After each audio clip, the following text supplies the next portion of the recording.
One of the biggest things with EOD as far as safety is distance. The time has come. It allows us to have that safe separation distance and then target multiple ordnance in rapid succession. RADBO.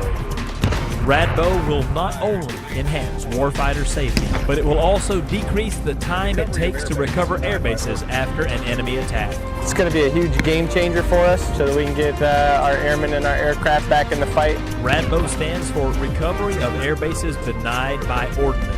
It was developed by the Air Force Civil Engineer Center's Explosive Ordnance Disposal Division at Tyndall Air Force Base, Florida, and managed by the Support Equipment and Vehicles Division of the Air Force Life Cycle Management Center at Robins Air Force Base, Georgia.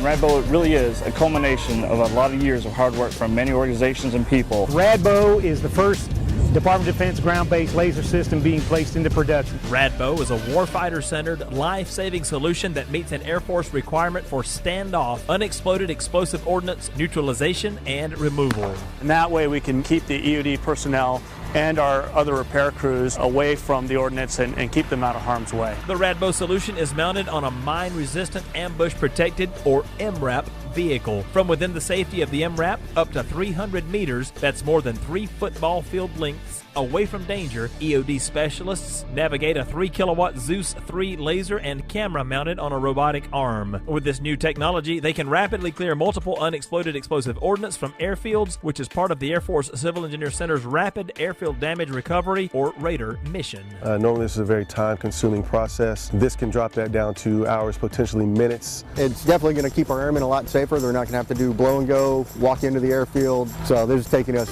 to a better place than what we've ever been. The majority of the development, testing, and refining of the RADBO system has taken place at Redstone Arsenal in Huntsville, Alabama. RADBO has proven itself to be an all-weather capability. It's been tested against blowing wind, heat and cold, sand, the whole 9 yards. RADBO really is another tool in the toolkit of the airmen. RADBO. Recovery of Airbases Denied by For AFIMSC,